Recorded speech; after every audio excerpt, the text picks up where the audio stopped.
Bluff City Media presents the Two Buck Sports Show with your hosts, Rusty Buckets and Uncle Buck. Now, let's get to the show.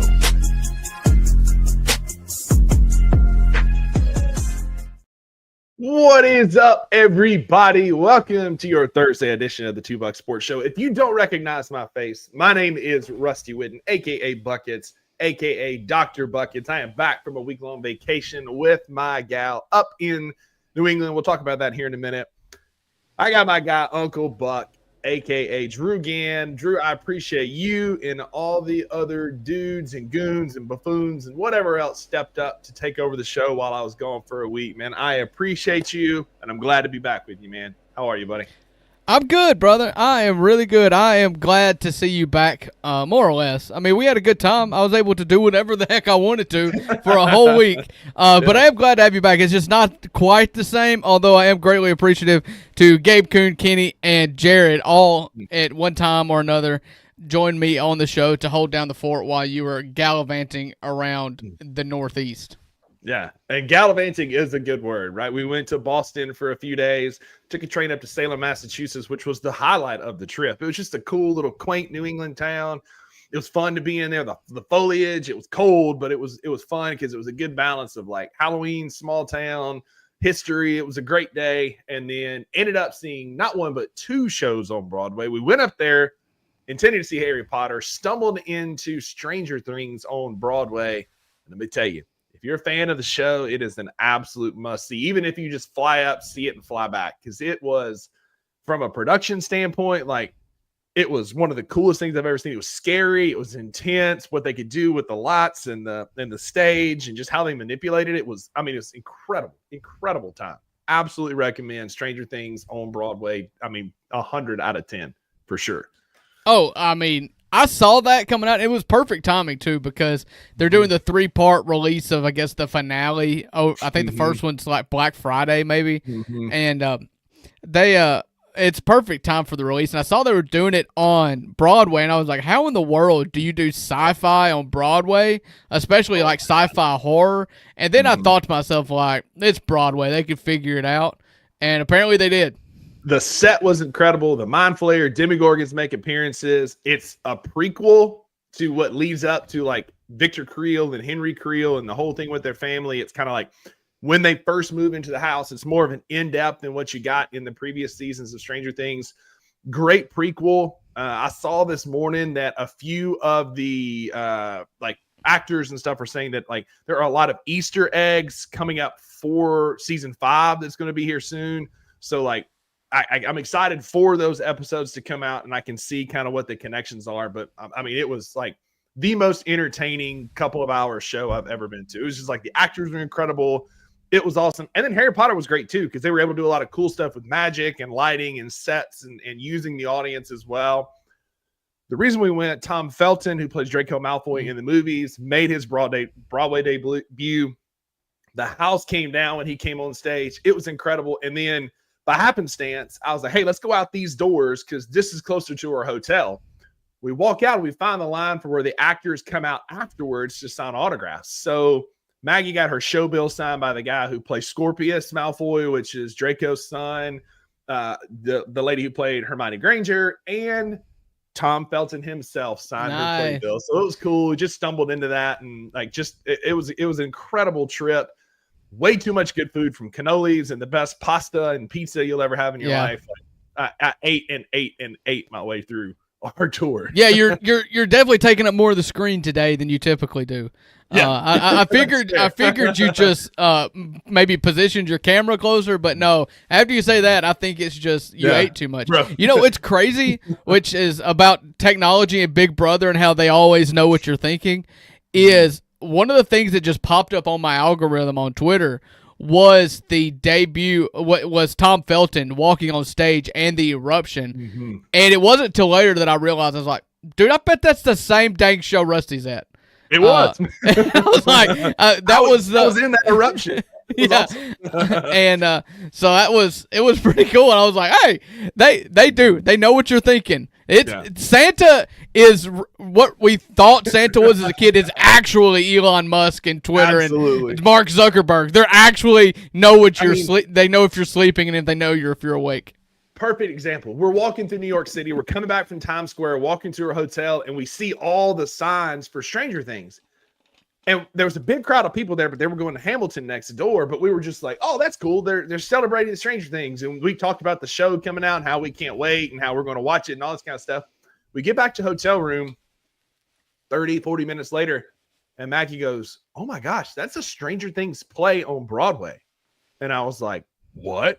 And it was the day before, so we booked him for her birthday so we went actually on her birthday. We went and saw Stranger Things. I was able to move our dinner reservation up early, so we still got to go eat some of the best Italian. 99% sure that was a mob restaurant, just because like all the dudes that were in there that were working it. There were people talking about NBA games, like all this kind of stuff. Did you get any tips? No, I was afraid to ask, man. You saw what they did to Terry Rozier and those guys. I ain't asking. Allegedly, they burnt down Eric Spoelstra's house. Eric Spoelstra's house. Like, I didn't want them to be coming to East Memphis for me next. So I ate my Italian food. I listened to them talk. There was a family next to us who flew in from Canada to visit some friends, and we're going to the Grizzlies game. And I heard one of the guys go, yeah, John Morant's been suspended. He got in a fight with the coach and has been suspended. I don't know if he's going to play tonight. Buddy, that was last week. I'm like, brother, he missed one game a week ago. You're fine. Oh, trust me. I've got a lot to catch you up on. Talking about Hamilton, you know, when have you ever seen Hamilton, like on the Disney Plus or anything? No, I haven't. There's this little thing where Thomas Jefferson comes in on the second act of the play. The guy that plays Lafayette, the Frenchman who helps win the war, comes back in the second act, and that actor, who is David Diggs, comes back as Thomas Jefferson, and the first opening number is Thomas Jefferson going, now what did I miss? That's what I was going to introduce to you as the second, as we talk to Grizzlies. It'll be like, Rusty just coming in like, what did I miss? And, buddy, we're going to get into it. I've got some thoughts after taking a week away. Like, we took a break. You know, it's an abusive relationship. Rusty's prevailing thought is that I should have stayed away. That's it. The first game I watched coming back from vacation was that debacle at TD Gardens last Debauchery. night. I'm like, are you kidding me? Like, this is on like live color television, and I'm having to watch this massacre. I'm paying $100 and something this season to watch this, but we're going to save it. Yeah. We do have a sure Therapy Thursday for the second week in a row. Therapy Thursday is just going to be our whole segment about the Memphis Grizzlies. Well, like I said in the green room, I do have something about Memphis that I need to get off my chest. Not necessarily the Grizzlies. I got plenty of that in the second segment. But in this first segment, every Thursday, we do a little fun segment called Therapy Thursdays, where we talk through our issues, we get things off our chest, and give you, the good people on X or YouTube, a chance to hang out and do this thing.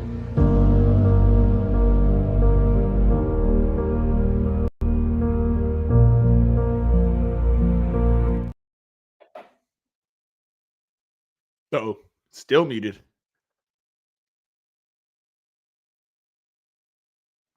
Whoa, quit muting me. I didn't do it. I didn't do that. I hit in my pocket. No Jeez, you come back and you start hitting buttons that don't belong to you. My hands are in my lap. Welcome to the Thursday edition of the $2 Sports Show. This is our first segment. It's our first show since last Tuesday. Rusty gallivanting along Yankee territory up there in the Northeast. And we've got stuff we need to get off of our chest. What's up, Edward? What's up, Jared, in the comments? I will take a minute since I just saw Edward pop up. If you're watching on Twitter.com, come on over here to YouTube. All the cool cats are watching and tuning in and participating on YouTube, and you can hang out with each other if you get in the YouTube chat here. Give us a thumbs up. Jump in the comments.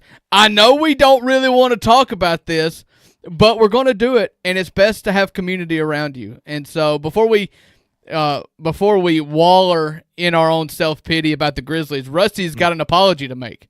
I do. So I have been on record on this show on a Therapy Thursday complaining about Memphis drivers. And I stand by it. I think Memphis drivers are some of the worst that I've ever experienced. But they are not the worst.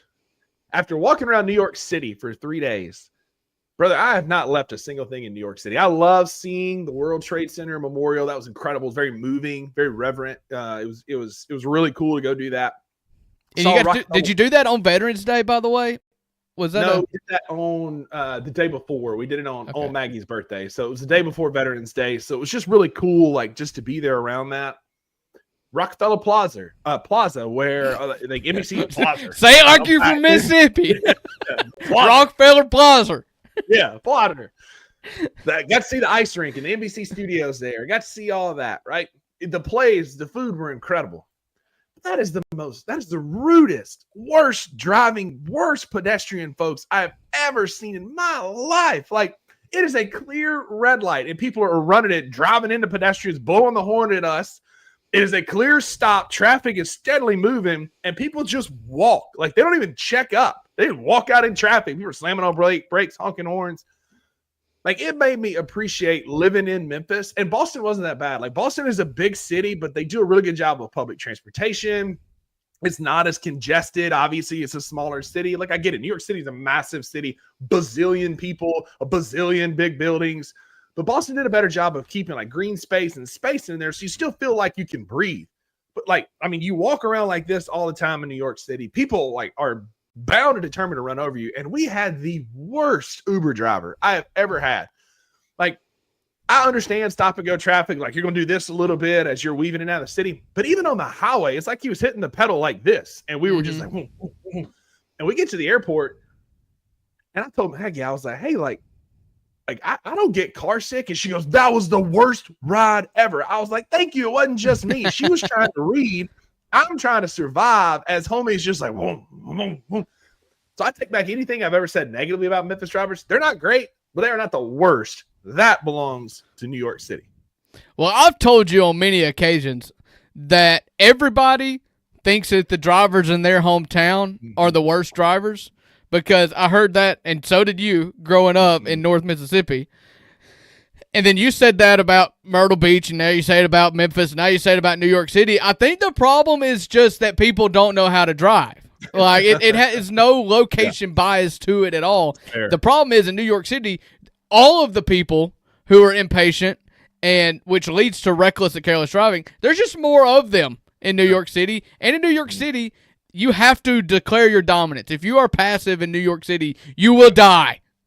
I watched a man walk up to a car, like a big metal frame car with another guy driving on it, hit the hood, and when the guy rolls his window down, he's like, we're trying to effing walk here. Learn how to effing drive. And I was like, that is a bold move in 2025, sir, because that's how you end up on a T-shirt. And they had a cussing, yelling match, and then guy just speeds off.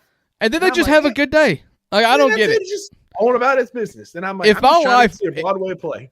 If Haley raises her voice at me one time, I think about it for a week. Like, how in the world people just live like that? I don't know. Maybe we are soft. We're just kinder, which allows you to be, probably a little softer. Like there's no humanity in New York City, and I've never been. I'm just totally basing this on what you've just told me and what I hear and see on movies. Like, it's maybe that's totally half the Grizzlies' unrealistic. problem. We're nice, we're kind here in the Mid-South, and it's impacting our basketball team. We're playing too nice, and we're playing too passive and too soft is what that is. But more to come. And you know what? I need to make an apology right now. We've made it 15 minutes almost in this show, and I have not asked you about Stone Cold Steve Austin, the Texas Rattlesnake, over your right shoulder.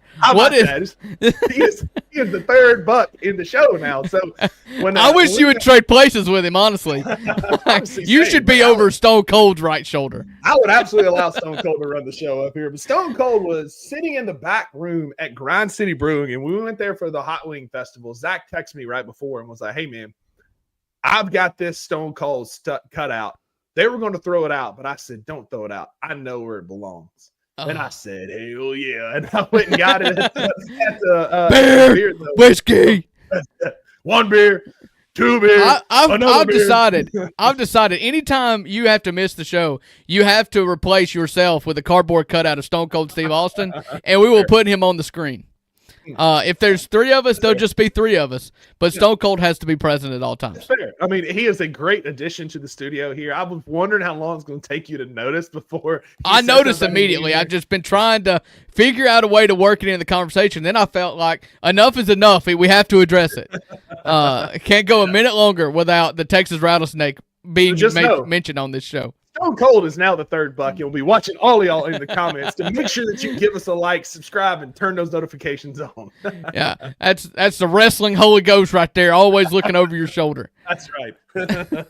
Wrestling. That's right. Wrestling. All right, Good. that's our Therapy Thursday, our non-sports related therapy session for the day. And we're going to go into our Grizzlies segment here. I don't know if you want to take a break or not, but we will also commiserate and therapize over our Memphis Grizzlies and the absolute abysmal nature and how they are harmful to our mental health.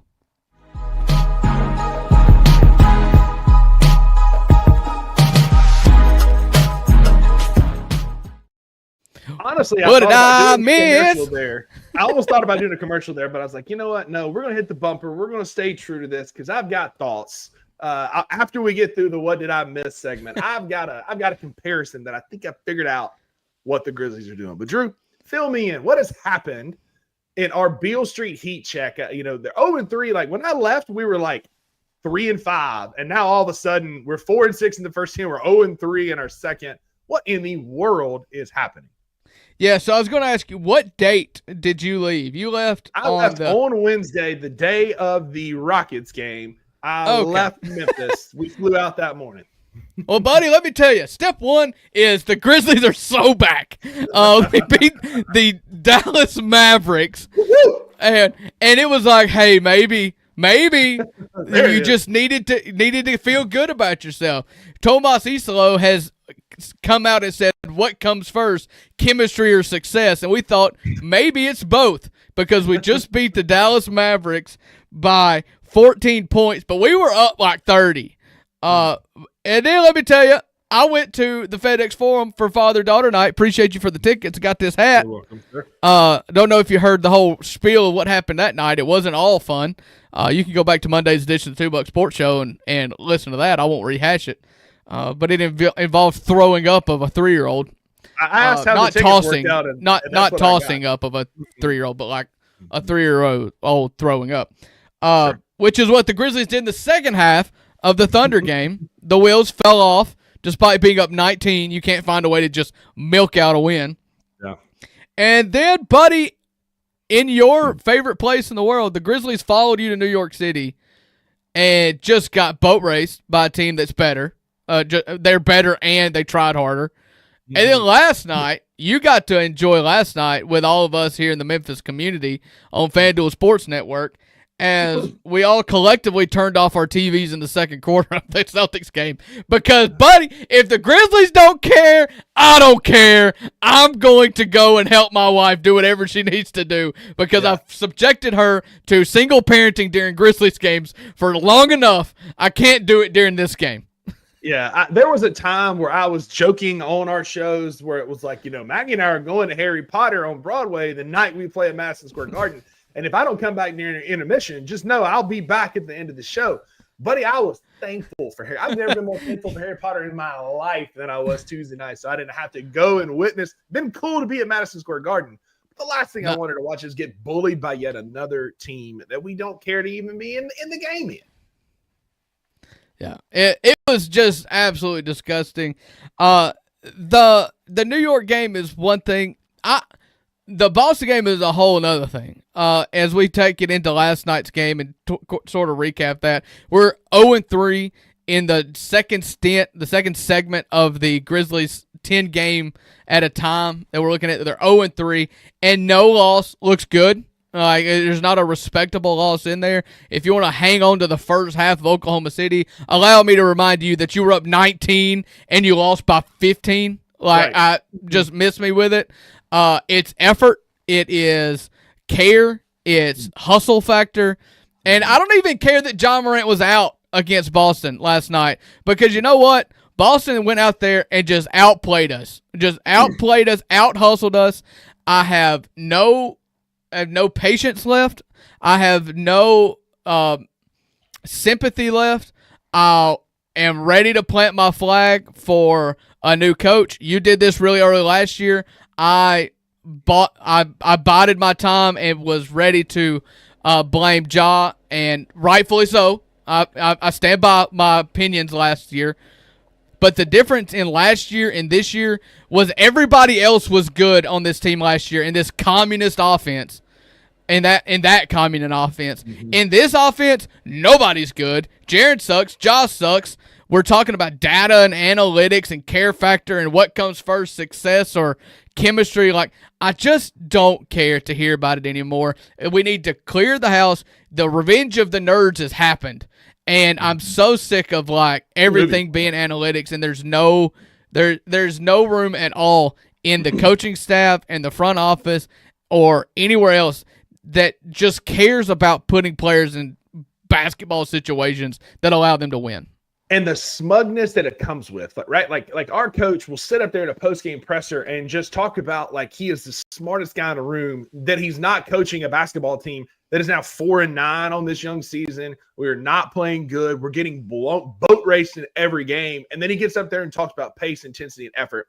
Drew, I know you and I were a fan of this show back in the day. Some of our viewers, our friends, may not appreciate this as much, but I figured out what the Grizzlies are doing. And I figured out what Wilmas is doing with his system.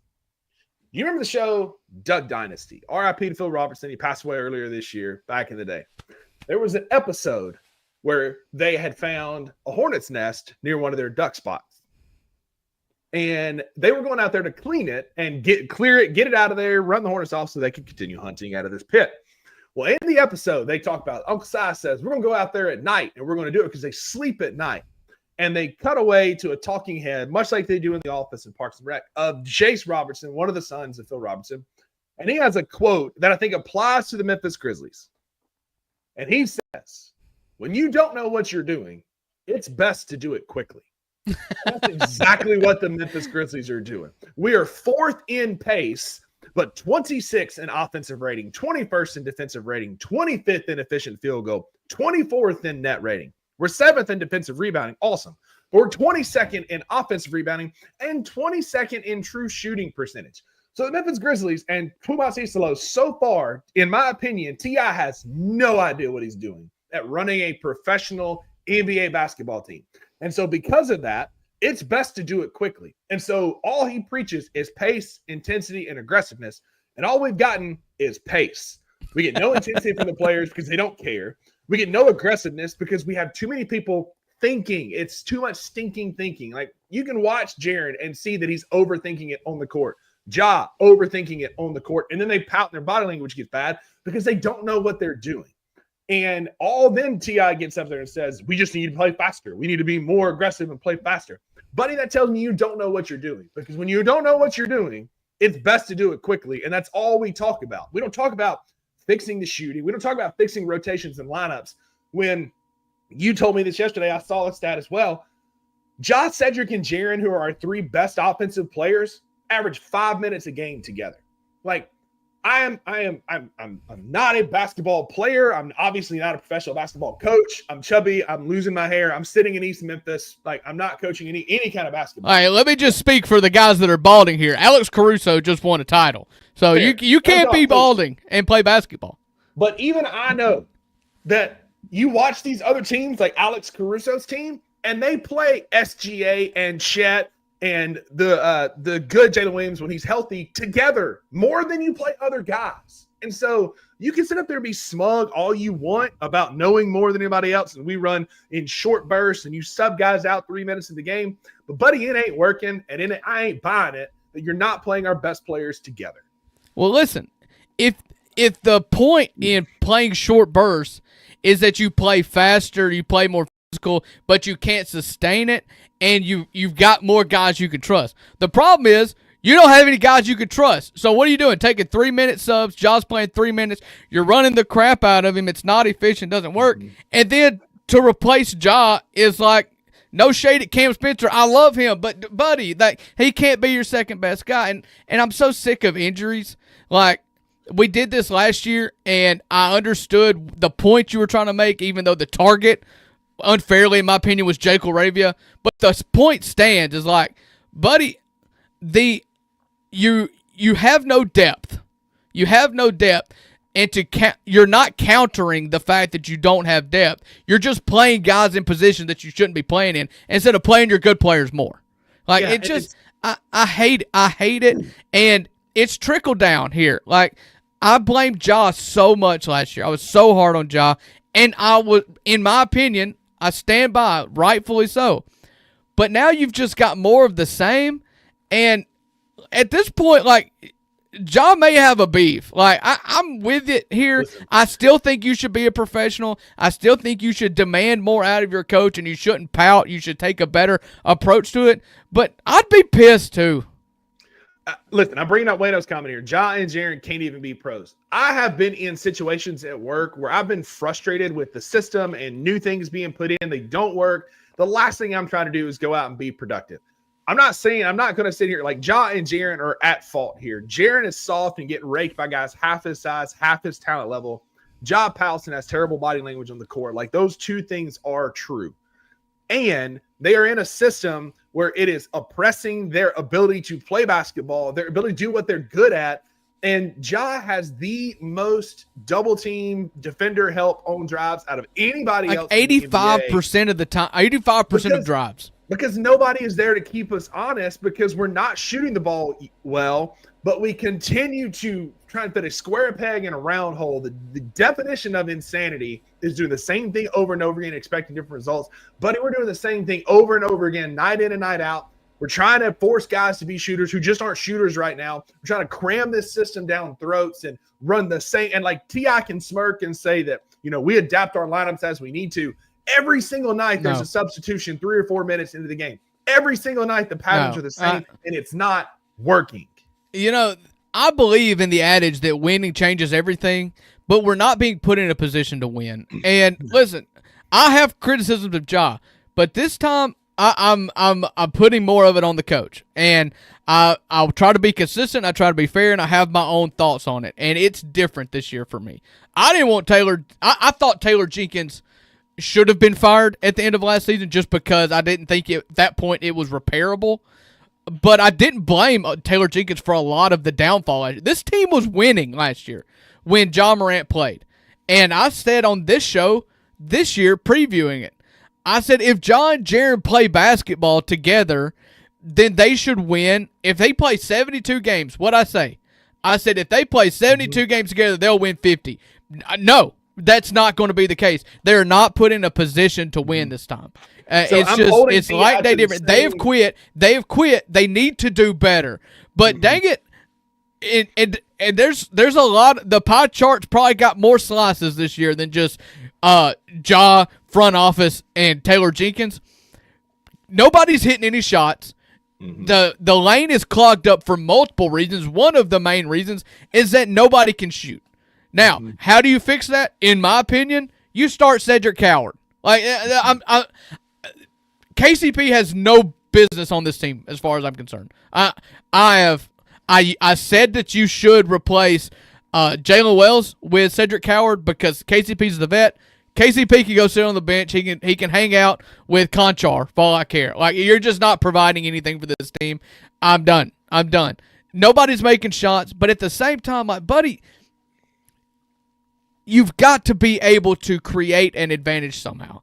And I'm sorry, there is no scenario, there is no amount of data collection, spreadsheet, press conference snippets that Tomas Isolo can tell me that will make me believe that having John Jaren and Cedric Coward playing so few minutes together gives you the best chance to win. And I'm being consistent. I'm being very consistent. I was like, my biggest gripe with Taylor Jenkins last year was the same gripe I have with T.I. this year.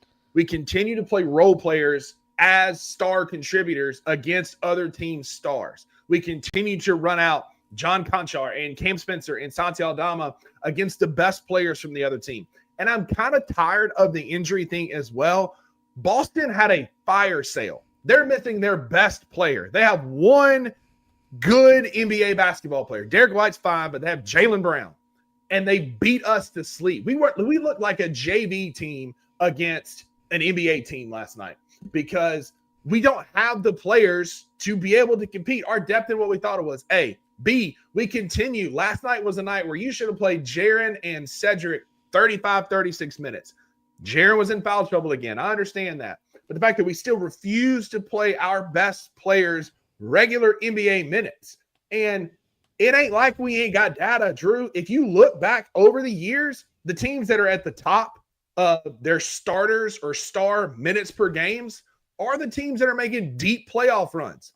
We continue to have starter and star minutes with teams like Washington and Charlotte and Chicago, but they ain't good basketball teams. We continue to be at the bottom of the league, trying to be cute, trying to be innovative, and we ain't winning basketball games. Forgive me if I'm just sick of trying to be cute and innovative, and I just want to win basketball games. The problem I have with Tomas Isolo, and this is directly correlated, they are tied to the hip, they are handcuffed together. That is Zach Kleiman and Tomas Isolo at this point for me. And it's probably the reason why Tomas Isolo is not going to get fired this year. But the biggest problem I have with a personality trait is somebody who thinks they're right even when they're wrong, and then and then tries to lecture me about it. I used to have this coworker of mine who was a customer service rep, who I would give her something and she would just look at me like I was stupid, and it's just like I didn't do something that I've just told her that I did. And I was like, she would argue me despite the fact that you're wrong. It was the inability to adapt, to take correction, to see what was in front of you and understand, like, hey, maybe this is something that I need to change. And you just, a refusal to take any sort of correction. And he is taking a sledgehammer to a square peg and forcing this round hole. And there's just no, if you want to use the Indiana Pacers as the blueprint to what you want to make this Grizzlies to be, then that's great. That worked. They did short bursts. They did. The problem is their players were good. Mm-hmm. Our players are healthy, and they still play Tyrese and Pascal Siakam and more. They didn't get in the mid-30s. They didn't get in the mid-30s. They were in the low to mid-30s, especially come down like nut cutting time. They were still getting 35. Yeah, a game in the playoffs. True, but I don't have any business with this. Like, to me, what Boston has, because that's the game that happened, that was the most humiliating of the season so far, and it's the most recent. What Boston has that the Grizzlies don't is a head coach that's got an identity of a Bulldog. You can say you want Bulldogs. Zach Kleiman can say that, but I'm sorry, there's just too much hair gel in that man and too much beard grooming in the previous man to say that you've got that you're going to have a Bulldog. No, I promise you, Joe Mazzulla, if you come onto his team, you are going to take his identity. I put less stock in the importance of a head coach than most people. I think players win games, but if there is one thing that you can draw from a head coach, it is identity. They do set the culture of the team, and Ja's identity is not a quitter. Not until last year. Yep. Jared's identity was not being who cares until last year or until this year. Jared's quit this year. Ja quit last year. That's not their identity. But if you're going to you can't give me prunes and say they're grapes. And that something happened, right? Because like they didn't forget how to play basketball. They didn't. Like, this is not, like you said, who they've been. Ja has been a demon in the past when he had a system that worked for him. And I get it. Maybe that's a prima donna thing. It's also a thing, what succeeds and you're not allowed to do what you do best. I'd be frustrated too. Jaren last year was a 20-point per game walking DPOI candidate until he sprained his ankle, and we haven't seen that yet. No, there are no leaders on this team, from coaches or players, Wayno. I agree. That's a real thing. And if my stars are upset with the system that we're running, like, I'm going to try and favor those guys because they're the ones that give us the best chance to win. I don't care. Miss me with this system helps our role players contribute more. I don't give a crap what Santi's doing night in and night out, or what Cam Spencer does, or any of these dudes. Like, I want a system that's going to maximize Ja, Jaren, and Cedric Coward. That's what I want. And those guys are averaging 5.2 minutes per game together. Like, if you want to win the thing, because right now, like, scroll through X, and I scrolled through some of my mutes as well this morning, everybody in the fan base is out. And Wayno's right. The fans will speak by not showing up to games. You're going to lose this fan base. And the best, quickest way to get us back would probably be to fire T.I. and or Zach Kleiman, some combination there, but we know that's not going to happen. So in the short term, play Ja, Jaren, and Cedric together. Two things will happen. Number one, I would almost guarantee the outcomes will get better. And two, the fans will be more bought in because those are our three best ways to win. And again, see point one, where the outcome will be better. Yeah, I am in agreement with you on that. You've got to figure out a way to feature Ja. You've got to figure out a way to. And listen, that may mean a trade because you know what opened up the lane more than anything? Desmond Bane making threes. Desmond Bane being on the wing. I'm sorry. And listen, Jalen and KCP aren't shooting, and if they're not shooting, what are they doing? They're just extremely okay role players who are in a shooting slump. Like, what do they do for you? Like, not much. We can talk about Jalen's on-ball guarding, but that's not what this team needs. That's the one thing I think that, like, we can say, hey, when Ty Jerome comes back, our spacing will be better because Ty Jerome is a legit three-point shooter. And I think that in and of itself will help a lot. But you can't have Ty Jerome being the only one out there because based on our system, he's probably going to get 24 minutes. Maybe he's going to be out there half the game. And so, cool, you'll get some honesty in those 24 minutes. But the other 24 minutes, they're going to gum up the lane. You're going to get boat raced when Ty Jerome's not playing. Yeah. And let me be clear. Despite the system, the players are not maximizing the minutes they get. That is something that I would love to change about the mentality. When things aren't going their way, this team is quitting instead of fighting. To bring it back to what my wife said the other day when we were watching the games, like, well, I thought that players just ignored coaches all the time. And I was like, yeah, a lot of times that does happen. That's not what's happening here. For some reason, and I do just wish that the players would just maximize what they're given and faking it until you make it. Yeah, it's a comment I made on the show. It's like, figure out a way to play hard and not quit. That's something that's on the players. You cannot take your ball and go home. But I think some of that could be directly tied back to the rigidity and unwillingness to adapt from the head coach. Like at some point, like, you're going to have to just say, screw it. You know what? What's the worst? He's going to yell at us in the locker room, but we went and won a game. Like, screw the system. Screw what you want us to do.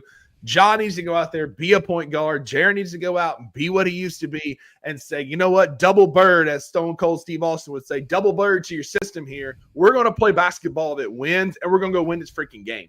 And, like, again, if Ja and Jaron, say Cedric, they went out there and did that, you'd win the fan base over. And I think you could have a case that TI system is not that you need any help, but a TI system is not going to work in the NBA because it just hasn't given any return so far. But we don't have anybody taking the bull by the horns and saying, listen, we're not going to do this anymore, coach. We're going to go play winning basketball. You can watch or you can get going. That's all I got to say.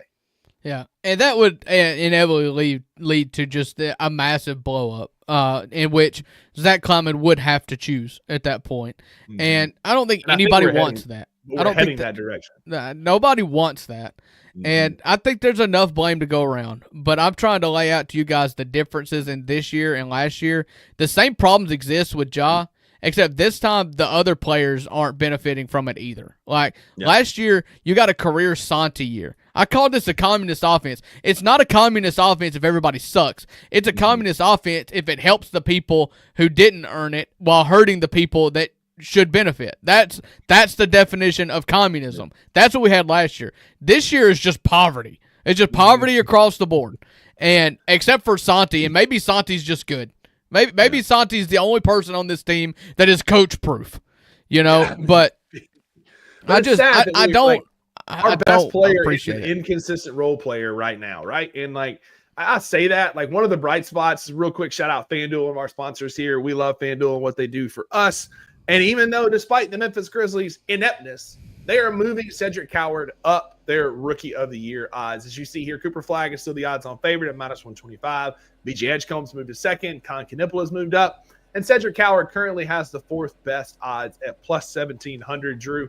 Like, going back to the heat check here, like, that's been the one of the big highlights for me has been the emergence of Cedric Coward with his true shooting percentage, his efficiency, he continues to find ways to be good, but it's because he's doing a lot of little things well. Maybe he hasn't been jaded by the world, right? He's like that new hire that just came on at your company that's like, I'm going to cure the world and I'm going to fix everything. And I'm going to do whatever. And he's willing to do the grunt stuff. He's willing to sweep the floors, you know? And that's it. And he hasn't been broken by the world, but it's coming. Like if this system continues, it's coming. And that's kind of a bummer given what we've seen from him so far. I'm on record. I think he could be one of the best, if not the best player to ever put on a Grizzlies uniform by the time it's all said and done, given what he does and his willingness to go out and work.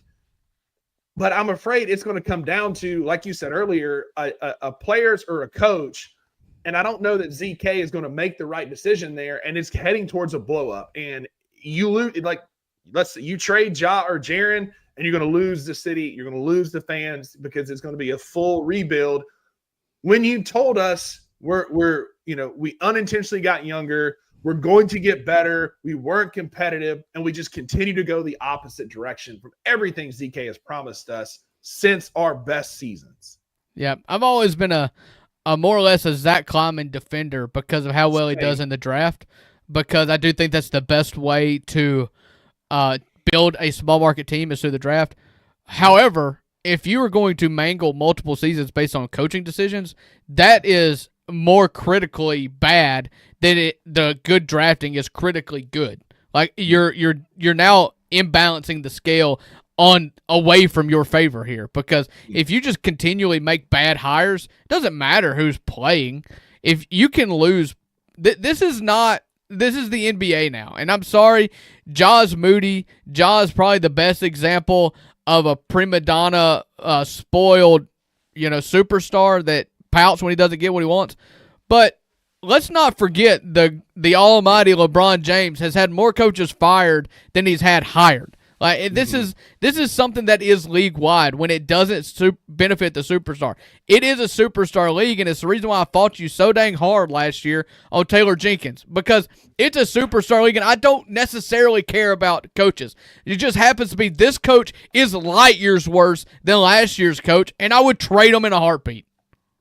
We have found, I hope, as a community, a little bit of respect that we lost last year for Taylor Jenkins. I don't do revisionist history. That's why I don't talk about Dylan Brooks on the show or any of that kind of stuff like some people choose to do. But I think one of the things you can look at and see here, the Memphis Grizzlies are continuing to trend down, even on FanDuel. Right now, our over-under was at 39.5 to start the season, Drew. Right now, you can get, it is plus money on FanDuel, plus 114 for the Grizzlies to win more than 35 games. We're minus 300 to win 30 plus.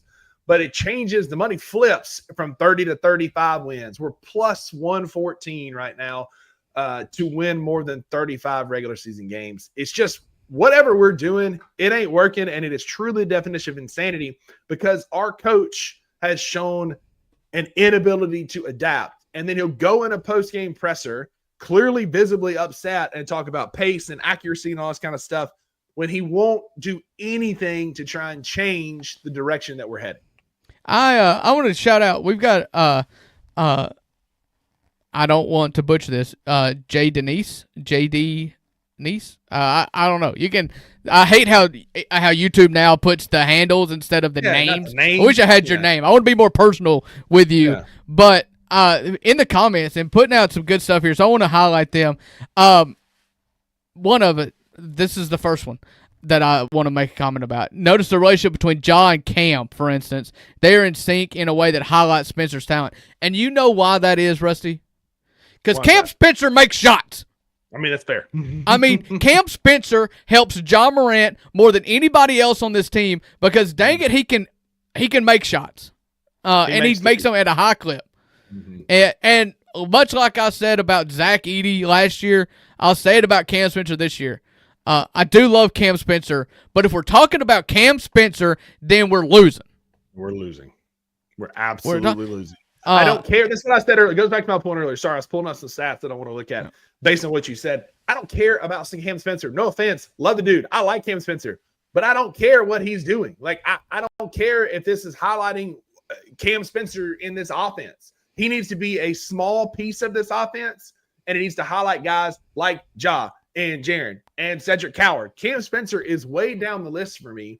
But you're right. From a 3-point percentage standpoint, Cam Spencer is currently shooting at almost 72%. Like, he is absolutely killing it from three so far. That ain't right. No. That's probably from the field. Yeah. He is shooting 45%. You know who our best volume 3-point shooter is right now? It's Jock Landale. I was going to say, it's him or Jock. Jock is shooting 48%, and Cam is shooting 46% from three right now. This system's great. Like, if you want to highlight role players, but that ain't what I'm trying to do in a superstar league. Like, cool, their relationship's great. But yes, it's because Cam is making shots. Other guys made shots. I get it. But again, I don't want a system that's highlighting Cam Spencer. I need one that helps Ja and Jaren and Cedric Howard. And I just to be clear, I am totally okay with Cam Spencer getting a lot of minutes on this team if he can make shots. This is not a Cam. I'm just saying, you cannot sacrifice Ja Morant for Cam Spencer. You cannot sacrifice Ja Morant for Santi Aldama or Zach Edey, anybody. You've got to figure out what works for Ja Morant. And I'm sorry if that steps on the toes of people who want, Ja to just be a soldier that marches it to the beat of his commanding officer's drum. Like, no, that's not how this works. Superstars have to be made happy for them to reach their full potential, and it's just not happening. And for the first JD Denise comment here, talks about how you missed this, Rusty, but after the Dallas Mavericks win, clips went around of Jared Jackson Jr. saying that he hugged Tomas Isolo, and he says, "I get it now, buddy. That's because you were playing the freaking Mavericks." Mm-hmm. That's what we've learned. Nothing that's changed. It. Once again, we're playing a system that can beat bad teams, but when you play a good team, they run you out of the gym. That was our problem last year with the Noah LaRoche offense. It was fun against bad teams. We still didn't beat a lot of them, but you got ran out of the gym against good teams. I mean, last year you beat bad teams consistently, except for you can cherry pick out of an 82 game season. Yes, you didn't beat every bad team, but 9 times out of 10 you beat every bad team. This year you could have made the same argument until last night and you quit. Like, you have not lost to a team that is awful all year long. And Boston's not awful either, but you quit. And it made it look worse against a team that you should have been at least on par with, because they're missing Jason Tatum and they had a fire sale. They don't have KC or they don't have KP or anybody else walking through there anymore. But we just continue to, like, that's the thing. We continue to run a system where our players are overthinking. If you have to overthink and process while you're on the court, it takes away your natural athletic and playmaking ability. Like, when you can just free play and let Ja be Ja and play, just be normal. That's all I've been asking for 2 seasons now. It's just be normal. It's like that meme of the kid in the back seat where he's like, "Why can't you be normal?" And he just like, rah! Like, that's where we are. Like, that's exactly like we as fans are just saying, be normal. And you got Zach Kleiman and Tomas Isolo and Wexler and whoever else is in on this goofy train sitting over there screaming at us that, analytics and data and numbers and pace. It may work in a short NBA Europe season, but it ain't working in the NBA so far. I am all for finding a competitive advantage if you see that your roster is not good enough to beat somebody. That's what Mike Leach was great at. That's what there's a lot of legendary coaches out there that are really good at finding the mismatch and being able to optimize to get the absolute most out of your team. That's not what is happening here. No, that is not what is happening here. Like, no offense to any of our thespians out there. I'm looking at you, Luke Hatmaker, but it's the difference in like finding a way to make it work, like with a Broadway play where you've got the ways to make it work, and like a kitschy little like hometown, small town production, right? Like, they've got the ability, like you said earlier, to make Stranger Things scary on stage. I don't know that the theater there in Corinth, Mississippi could do the same, because they just don't have what does that mean? I don't think you have the facilities for that, big guy. Like, that's where it is. A, and B, like, gimmicky offenses like this are cute and fun when they work, but when they don't, they are cheesy and boring, and it's frustrating to those of us watching the games trying to figure out what happened to our team. You have a Broadway star in Ja Morant, and you are putting him in homemade outfits in the Corinth Theater Arts, and then saying, "Why aren't you awesome?" Like, buddy, I mean, I'm not getting to play. Like, I don't like entitlement. I don't like all this. But at some point, like, buddy, can I not just for one game, for one string of games, for a half a season, not be the guy that an offense is built around? And you know what? If the only thing that's not working is Jalen Wells and KCP not hitting three, that's the only reason why this offense isn't working, then bye. We'll try Gigi. We'll try Conchar. We'll try Cam Spencer. We'll try Vince Williams. We'll try whatever to find some shooting, but it's not just that. No, there's so much more to it than that. And I'm here to tell you, for those of you who are like, let's trade players and keep the office and coaches, buddy, that ain't going to work either, because I almost guarantee you, Drew, I can almost bet the farm that if you shipped out Ja and Jaren to other organizations who have their crap together, that run good offenses, and they run reasonable systems, Ja's going to be awesome. Jaren will be awesome.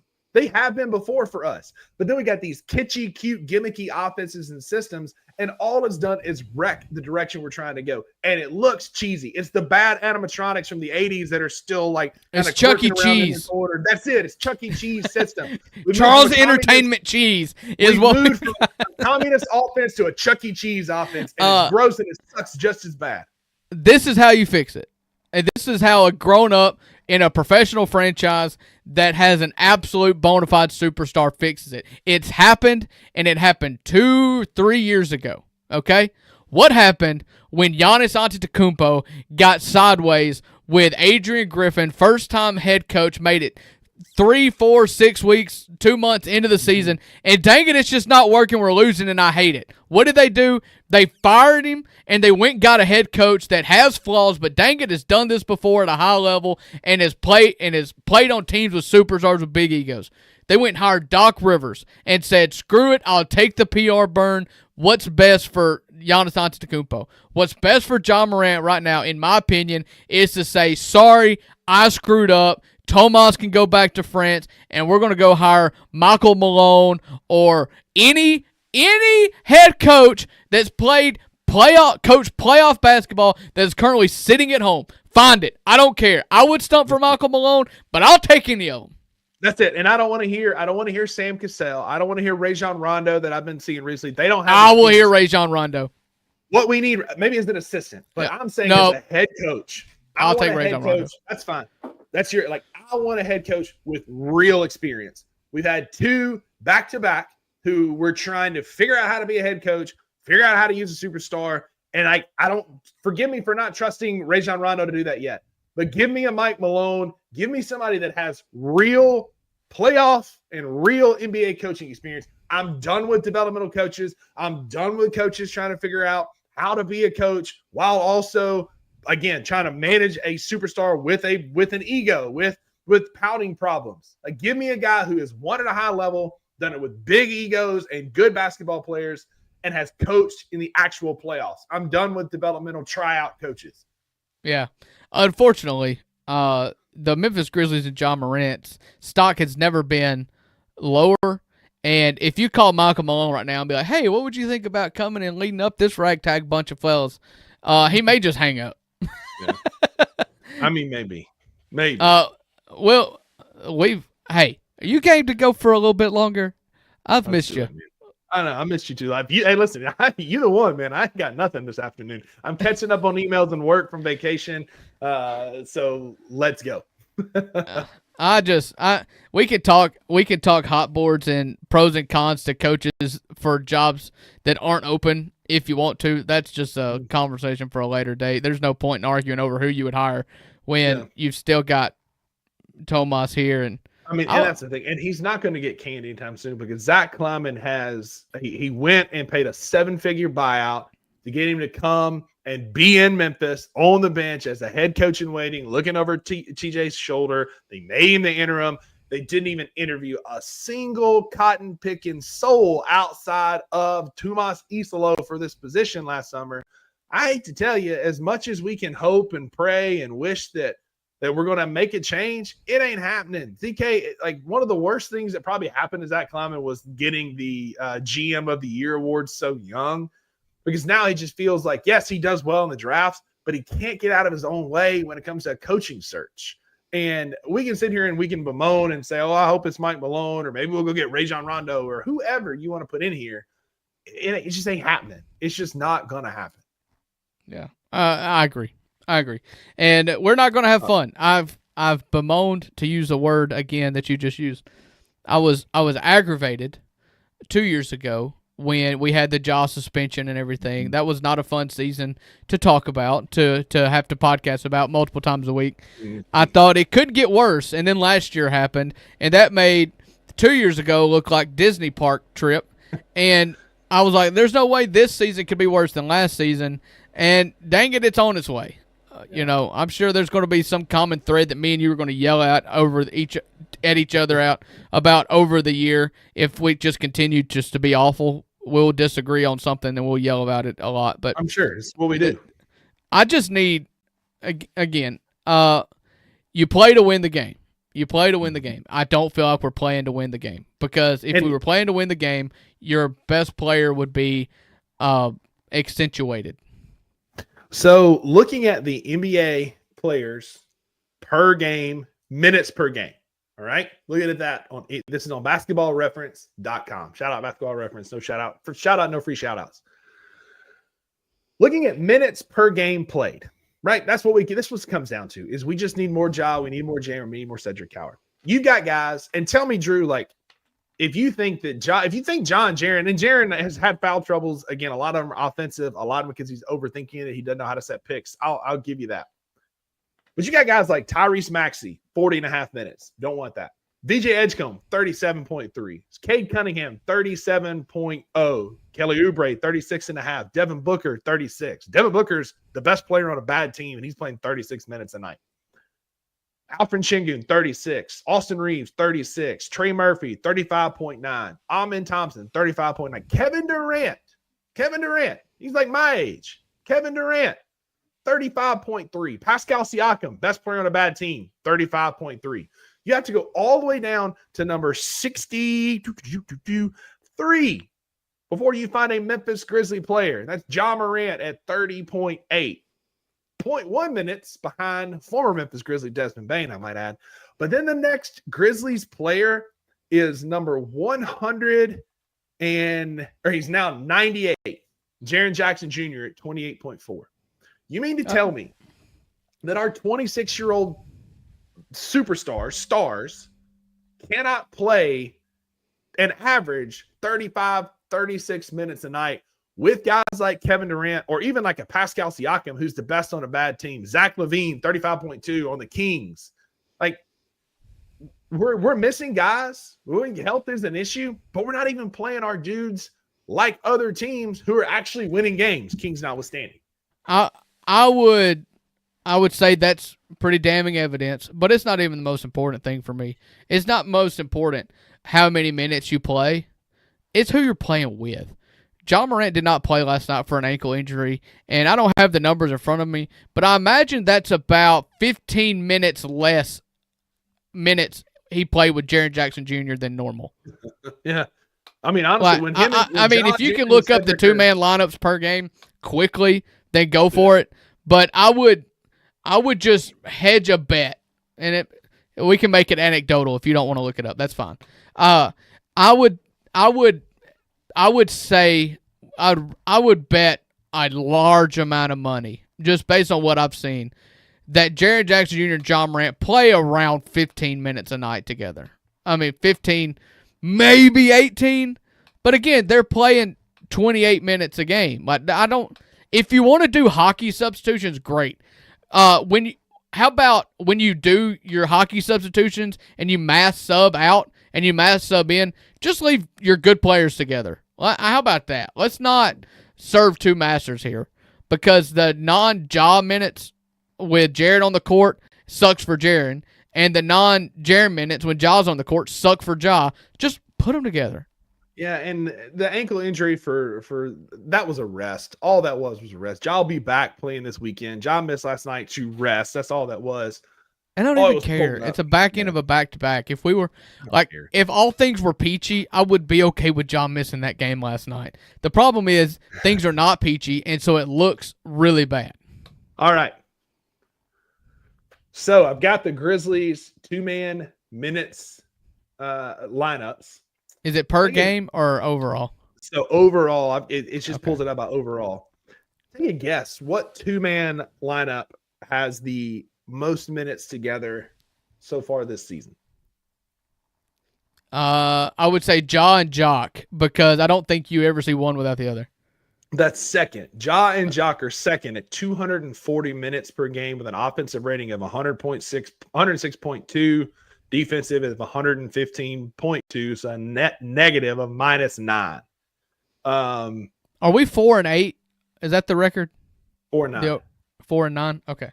I'm just going to divide it by the number of games.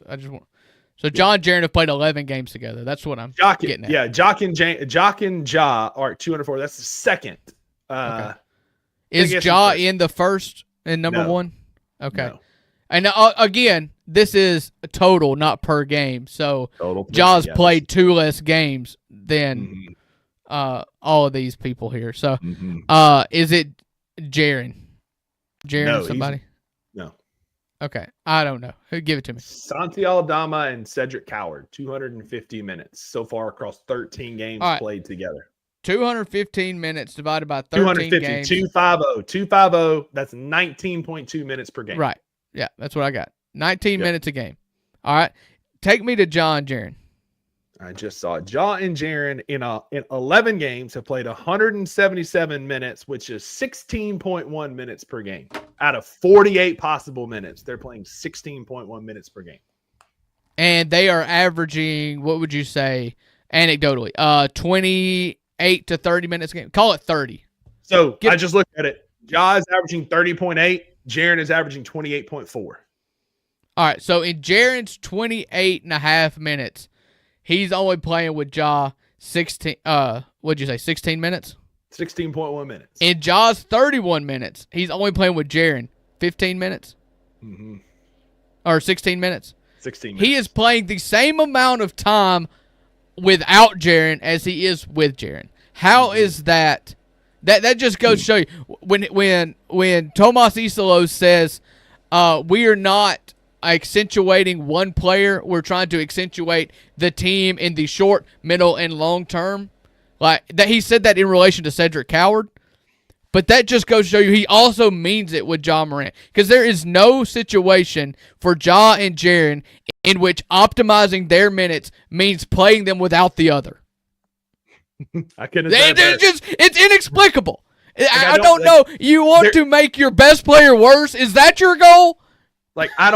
There is no possible argument that you can make where this makes sense, where you think that playing your 2 best players together less is somehow going to make your basketball team better, and then you get up there and lecture me about it after the game. But you pound again. sand. This is nerd stuff. This is the sample size isn't big enough. I promise you, when we get a sample size big enough, it will prove itself. Not if everybody quits. Yeah. Poor Todd Jerome is like, I signed up for this at a discount. I took a discount for this, buddy. I'm only making $6 million. I could have been making 10. Yeah, and stayed in Cleveland where it wasn't dysfunctional. But take a guess. Just throw a couple names out at our. So there are some of our net ratings that are like Vince and Gigi is a net rating of like 50, right? They don't get to play very much, whatever.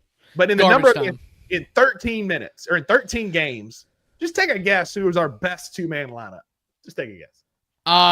Cedric and Ja. So you got one of them right. It's Cedric Coward and a shooter. Somebody who's shooting well. Cam Spencer. Cedric Coward and Cam Spencer in 13 games have played 126 minutes together, and they're a plus 13.7. Again, it's shooting. And because you look down at Drew, it's funny you say that. I'm making an argument. Start Cam Spencer because Cam said plus 13.7. The next best one in 12 games, Cam and Santi Aldama at plus 8.2. The next best one, Jaren and Cam, plus 3.7. There's a common denominator here, and I take back the Cam's slander I had earlier. Start Cam. And 2-man lineups are so tricky because I don't know if you realize this or not, but there's 8 other players on the court with those 2. You know, it is kind of tricky. But what my eyes tell me is that nobody plays harder than Cam Spencer. Yeah. You know, you're talking about dogs. Yeah, that can't Cam Spencer, and we're not making this segment a pro Cam Spencer segment. I won't let us. But what is our best 5-man lineup? Well, I just looked at 3-man lineups. So we're adding an extra player. Let's just talk. Do 4 or 5. Let's make this a starting. Who should start and play the most minutes conversation? All right, so it takes a minute. The search engine takes a minute to process the hamsters. The hamsters like, oh, you want me to do 5? I'm going to have to run faster. What is happening here? Blah, blah, blah. All right, so come on. So for 13 games, golly. I bet. All right, so our best lineups. So it's hard. It's kind of hard to. So based on number of games played together. So we do it by number of games played together. Say minimum of, let's see, Jaws played 10 games, 11 games. Call it minimum of 8 or 9. Okay. So at 13 games, KCP, Jaron, Jock, and Jalen are minus 23. Not good. 11, KCP, Jaron, Ja, and Jalen, minus 7.5. KCP, That's Ja, our best? No, our best 4-man lineup in 11 games. Okay. That's every game that Ja should be. It includes Ja. Yeah. 11 games. This is where it's kind of hard. So our best one is a 10-game sample. Our best one at plus 16.7 is Jaron, Santi, Cam, and Cedric. Our best at 11-game combo is plus 6.7, Jock, Ja, Jalen, and Cedric. You see the common denominator? There's a common denominator here. Let's see. Our worst net ratings of those that have actually played in considerable minutes are KCP, Jaron, Jock, and Jalen.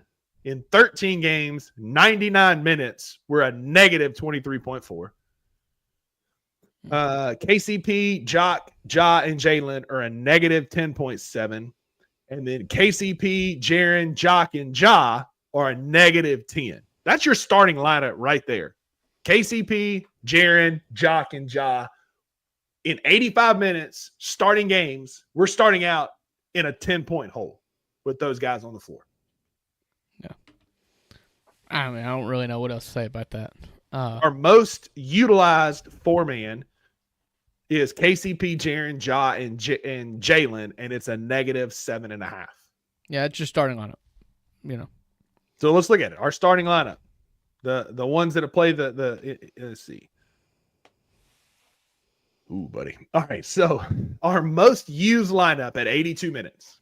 It's KCP, Jaron, Jock, Ja, and Jalen. Too many J's. Our starting lineup.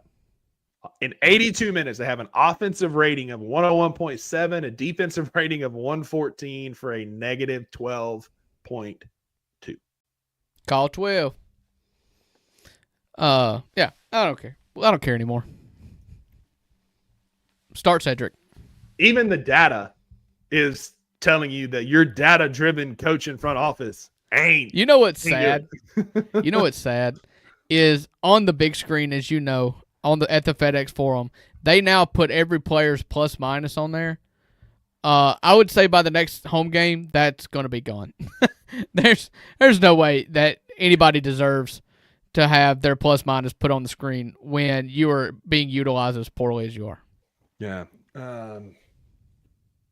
Buddy, I just I'm at a loss for words, and I am a man of many words, and I speechless very rarely. But many words and many cents. That's what everybody says about Rusty. Exactly. And yet we are even the data that you're trying to throw in our face that you're smarter than us. That bugs me. Yeah, let's talk about some football. Perturbs me. Yeah, we've got to. You know what, Kenny? We'll run our commercial tomorrow, man. We're gonna talk some football.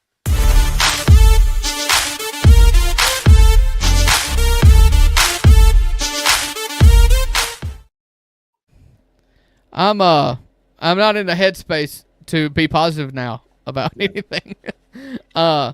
So let's talk about something that's not positive, and that would be the LSU coaching search and the debacle that is, because it's only getting worse, right? Like, now we're in a lawsuit. Drew, like, I wanted to ask you this, and it's kind of where we'll start. So you've got Brian Kelly has signed a contract that he's going to get paid a whole bunch of money if he gets fired. He gets fired, and now LSU says they want to pay him to take him to court. Is LSU still the best job in the country? No, they quit being the best job in the country when they attacked the biggest power broker in college football, which is Jimmy Sexton. And so immediately, I mean, it may be the best job in the country. Like, let's separate football and administration. It's still probably the best job in the country. However, coaches want to protect themselves, and Jimmy Sexton is the best way to do that. And you just pissed off Jimmy Sexton, and they didn't stop there. But now they're saying, oh, that job that we fired you for, despite having a winning record and going 8-4 and having a Heisman Trophy winner and all this other kind of stuff, we think you did your job so terribly that we're going to sue you so that we don't have to pay you the money that we agreed to pay you. Like, there's just no... They're going to have to hire a G5 coach or a coordinator, and it may end up working out great for them. But they are not sweeping. They are not going big game hunting at this point for head coaches, because no coach is going to leave their semi-cushy environment to go put themselves in a position to where 8-4, 9-3 isn't good enough off the jump. And then if it turned out not to be good enough, they're going to try to sue themselves out and find something, look up dirt. You know, Auburn did this with Harsin, right? Was it Harsin, where they tried to drag up dirt in order to not pay this buyout that they were contractually obligated to do? It's messy, and what it's going to lead to, Drew, and this is what's going to be fascinating, is, okay, so let's say this kind of turns into like a lawsuit and makes it to where guys like Lane Kiffin and Marcus Freeman, if he was ever interested, James Franklin, like the upper tier of coaches that people are looking at, are like, hey, I don't want anything to do with LSU. They have to go look at G5. They start looking at a John Sumrall or maybe a Ryan Silverfield or whoever, whatever, or coordinators. Then do the LSU fans pull a Tennessee and Greg Schiano, whoever they're bringing in? Because their fans, LSU fans are notoriously arrogant. And so are they going to be able, or then they're going to go and have this coach, whoever the LSU decides on, it's not going to be good enough for the fans, because like Drew said, if I'm a G5, if I'm a Power 4 coach that has a cushy job where I can do what I want, I've got the NIL budget, I've got the players that I want, I ain't going. And so you go hire a G5 coach or a coordinator, then do the fans riot and pull and Greg Schiano this new coach? Well, unfortunately for LSU fans, Tennessee fans revolted because they didn't respect Greg Schiano. If LSU fans want to revolt, they're going to have to revolt against their own administration. Like, you did this to us. And nobody faulted. Nobody should fault or did fault LSU for firing the guy. Of all the firings that's happened this year, I thought that LSU's was probably most justified, because it didn't work. Just for one reason or another, it didn't work. Yeah. And you could put Auburn in that as well. It wasn't going to work. There was no trajectory for Brian Kelly to work at LSU, and so I was okay with firing him. But you've got to take your medicine. Mistakes are made. Zach Kleiman, if you want to fire Tomas Isolo, it's going to come at a cost, and it's going to be your reputation and possibly your job. There are repercussions for admitting that a bad decision was made, and that's what you are admitting when a coach is fired. When you fire a coach, a mistake was made, and the mistake that was made and the cost is $50 million, and you knew that when you hired him. You signed the contract. Signed the contract. You can't lose at a game you agreed to play and then yell cheater. Like, buddy, you signed up for this. And I think what the governor is trying to circumvent is the fact that he didn't make the hire, and the president is not there, the GM is not there. Like, the guys who made those hires, GM. Athletic director. Thank you. Well, the athletic director is there, and he got canned too. Exactly. But now you aren't the one that signed the contract, so now you're trying to get out of it. That does nothing to inspire confidence in a coach that wants to come there and coach next. But you know what? You know what, Rusty? I think I more or less agree with the sentiment of the governor. These contracts are ridiculous. These buys out are bad. They're bad. Agents have too much power. Coaches have too much power. They can leave whenever they want to, and not have to. The schools are not rewarded a hefty buyout, and then if they get fired, they are rewarded with a hefty buyout. Like that's backwards. It should be changed. The problem is that, are you willing to be the one to drive the change when that means you will not you are eliminating yourself from what we all kind of as a consensus believe are the best pool of candidates? You're sacrificing that. Maybe it works 100%. out with the next batch of candidates that are just happy to have a P5 head job. Maybe it works out, but you are eliminating yourself from the Lane Kiffin sweepstakes and Eli Drinkwitz sweepstakes, and probably some of the better G5 sweepstakes. Like if I'm John Sumrall and I have an opportunity to go to pick an SEC job, is LSU the top of that list? Maybe, because it's in your backyard. But I could see where a John Sumrall would say, you know what? This was my job probably 3 months ago, but now I can go down the road to a Florida or an Auburn who has proven that they can get some NIL money together, and maybe I go there instead of LSU. And so you might be moving in even further rung down to where you're starting to look at some of the better coordinators, maybe that second rung of G5 coaches, which, like you said, it may work out like bandits. They may come out of this smell like roses with the hire that they make, but it's going to forever, in my mind, scar the LSU job a little bit, that maybe it's not this grand job that everybody thinks it is because of the meddling. There is no way in the world that 3 weeks ago I would ever even begin to make a case on how Auburn is a better job than LSU. And I don't think an argument can be made until now. Until now, maybe, possibly, as bad as I think that as toxic as that Auburn job can be, and it's not conducive to a long rebuild or figuring things out, it may be a better job than LSU right now. And I think if I were John Sumrall, I would have to at least call it 50-50. Yeah. Yeah. I mean, honestly, 50-50 is probably as good as it's going to be right now until the situation gets resolved. And even then, it's going to take some time to kind of heal and get away from it, to where it's not fresh in everybody's mind that if I go to LSU and don't work out, not that anybody goes there thinking that, but are they going to fight my buyout and then lose at the end of the day? Right. And it's going to continue to cost LSU more money, because if this thing goes to court and that's the direction it's heading, not only are you going to have to pay the buyout because it's written in the contract that you signed, then you're also going to have to cover court costs. And you know what? There was a time where Brian Kelly was willing to work with you. That time is not it. It's not now anymore. You've lost any leverage. You're going to owe him every single penny, and it's just going to make your job that much less desirable. And Brian Kelly did not kill a kid at LSU. No. He did that at Notre Dame. At Notre Dame. And you hired him anyways. And you hired him anyway. It's a bad look. It could work out great. That job is a great job. If you win, the politics support the coach. They would actually cover for you if you killed a kid, if you won football games at LSU. Yes, absolutely. But the contracts are the contracts now, and I'm telling you right now, the biggest name college football coach that could sign a new contract is not going to be the first college football coach to sign a contract without a massive buyout. Yeah. Right. I'm sorry, Lane Kiffin's not going to be the guinea pig here. He's going to take a $75, $100 million buyout, and 100%. and he's not going to take anything less than that. Maybe John Sumrall will. Maybe Dillingham will. Maybe Lashley will.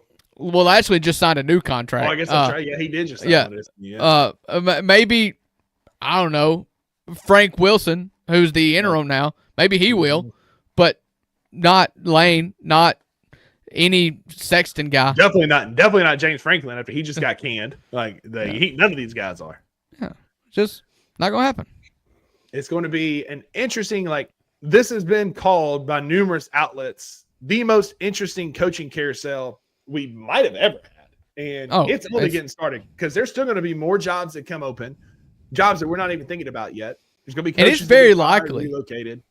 It's very likely this is a slow burn, because I think undoubtedly, at least if you look at who occupies the top of every draft board and on every thumbnail for all these hot boards and columns, is Lane Kiffin.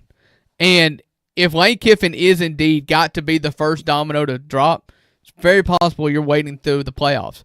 And if Lane Kiffin is the first domino to drop and you've waited until Ole Miss to lose, then that means Kenny Dillingham may be waiting in limbo for a long time.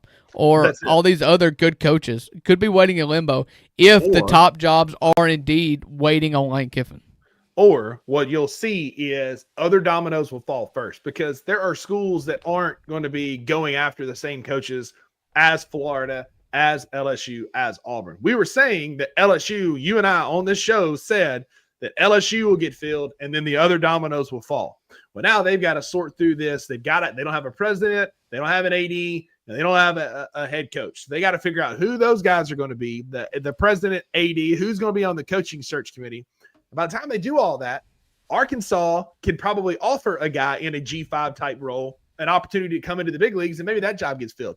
Maybe Florida and Auburn are taking this time to say, look, yes, LSU is the premier job from, resources and all that, but do you want to be involved in that high school level drama that's going on down there? No, come here. You can have comparable, at least, if not the same level, maybe comparable NIL and investment from our boosters in our organization, and you ain't got to deal with all that crap that's going on there.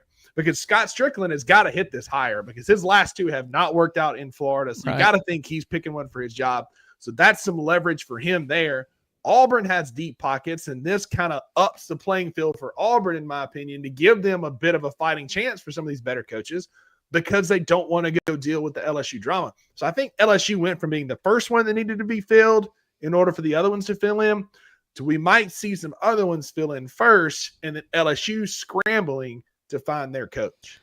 Yes, somebody's going to get burned. One of these teams is going to be burned by waiting on Lane Kiffin or waiting for a season to end for somebody. Or multiple teams wait on Lane Kiffin and Lane stays, or Lane takes the other job, or whatever. The only thing worse, or the only thing that could be that outweigh the success of hiring Lane Kiffin, like say Florida and LSU are both willing to wait on Lane Kiffin. Yeah. The only thing that could be more worse than be better than hiring Lane Kiffin is being left with nothing at that point in time in the game. And let's just so say, you've got to put that into your calculus. Is it better to go hire Dillingham now? Quite possibly. That's where, let's say Dillingham takes Auburn, James Franklin goes somewhere, like all these coaches that everybody's wanting, maybe John Sumrall, maybe he goes to Kentucky, they fire Mark Stoops, he goes to Kentucky, his alma mater, or he goes whatever. Then you've got Florida and LSU vying for Lane, and then Lane goes, you know what? I'm going to stay in Oxford. They love me here. I've literally had the keys to a Cadillac. I'm going to stay here. Good luck to you. Then what do you do? Yeah. Then you just pivot. I mean, you hope that your name you hope that your name holds enough weight that you can go snag somebody at the 11th hour, But again, we come back to where we started, and if you're LSU and Auburn, you probably don't have a lot. If you're a coach, you don't have a lot of confidence in the administration that they'll do right by you. Yeah, for sure. The way these things were handled, for sure.